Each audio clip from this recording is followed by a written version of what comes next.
Top quality और consistent performance के लिए सिर्फ सिल्वर पंप नाम याद रखना। तो पहलगाम हमले के बाद से पाकिस्तान अब तक के सबसे बड़े खौफ में जी रहा है। उसे डर सता रहा है कि भारतीय सेना कभी भी उस पर हमला कर सकती है। नतीजा यह कि अब वो संयुक्त राष्ट्र और दुनिया के कई देशों से गुहार लगा रहा है कि वो भारत के गुस्से से बचाए, तो वही पाकिस्तानी सेना खुद अपने ही देश की पुलिस के सामने पस्त होती नजर आ रही है। और इस बीच भारत ने पाकिस्तान के लिए अपना एयर स्पेस बंद कर दिया। एक बहुत बड़ा फैसला जिससे उसकी मुश्किलें और ज्यादा बढ़ गई हैं पाकिस्तान के। एक और बड़ी खबर आपको बता दें, पहलगाम हमले पर एनआईए जांच से बड़ा खुलासा हुआ है। खुलासा ये कि हमले से 2 दिन पहले बैसरन घाटी में आतंकी मौजूद थे, रेकी कर रहे थे, पकड़े गए। ओवरग्राउंड वर्कर्स से पूछताछ में ये खुलासा हुआ है। 15 अप्रैल को पहलगाम पहुंचे थे ये आतंकवादी। आतंकियों ने 3 और जगहों की रेकी की थी बैसरन घाटी के अलावा। सुरक्षा की वजह से वहां पर हमला नहीं हो पाया।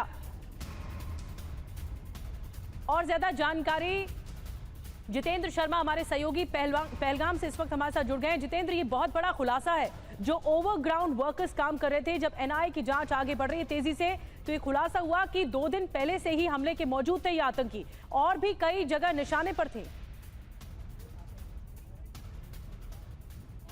जी बिल्कुल निधि, देखिए 2600 लोगों में से 188 लोग ऐसे हैं जिनसे लगातार अभी भी एनआईए पूछताछ कर रही है और इन्हीं के बयानों के आधार पर ये पूरा जो टाइमलाइन है पूरे हमले की वो तैयार की जा रही है। दरअसल तफ्तीश के दौरान ये सामने आया कि आरू घाटी, इसके अलावा बेताब घाटी और अम्यूजमेंट पार्क, ये 3 ऐसे टारगेट थे जिन्हें पहले आतंकियों के द्वारा चिन्हित किया गया था। इन तीनों लोकेशन पर बाकायदा रेकी की गई, लेकिन वहां पर कोई एग्जिट पॉइंट यानी कि एस्केप पॉइंट वहां पर नहीं थे। तो यही वजह थी कि आतंकियों ने उस रूट को चेंज किया, इन तीनों टारगेट्स को चेंज किया और वहां पर सिक्योरिटी भी बहुत ज्यादा थी। इसके बाद बैसरन घाटी पहुंचे।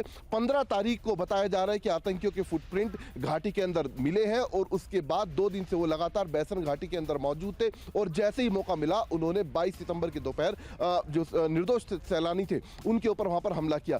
इसके अलावा जांच के दौरान यह भी सामने आया कि दरअसल 3 सैटेलाइट जो फोन है उनका इस्तेमाल किया जा रहा था। उनमें से 2 सैटेलाइट फोन के सिग्नल जो है वो ट्रेस किए हैं जांच एजेंसियों ने और उन्हीं के आधार पर तफ्तीश को आगे बढ़ाया जा रहा है। साथ ही जो 2600 लोग हैं उनमें से काफी 188 के करीब ऐसे लोग हैं जो संदिग्ध हैं, उनमें से ज्यादातर ओवरग्राउंड वर्कर हैं और उन्हीं के बयान लगातार एनआईए दर्ज करी और उन्हीं के बयानों के आधार पर ये जो पूरी टाइमलाइन है ये तैयार करने की कोशिश फिलहाल एनआईए के द्वारा की जा रही है। और कल भी एनआईए की टीम बैसरन घाटी के अंदर गई थी, बाकायदा 3D मैपिंग की गई, जितने भी एग्जिट पॉइंट और एंट्री पॉइंट थे सभी को वहां पर फिर से उनकी वीडियो शूट किया गया। और जो जांच में ये बात सामने आ रही है कि किस तरीके से लोकल नेटवर्क, अपने लोकल नेटवर्क की मदद ली जा रही थी। हालांकि अब इसमें और तथ्य सामने आने बाकी हैं।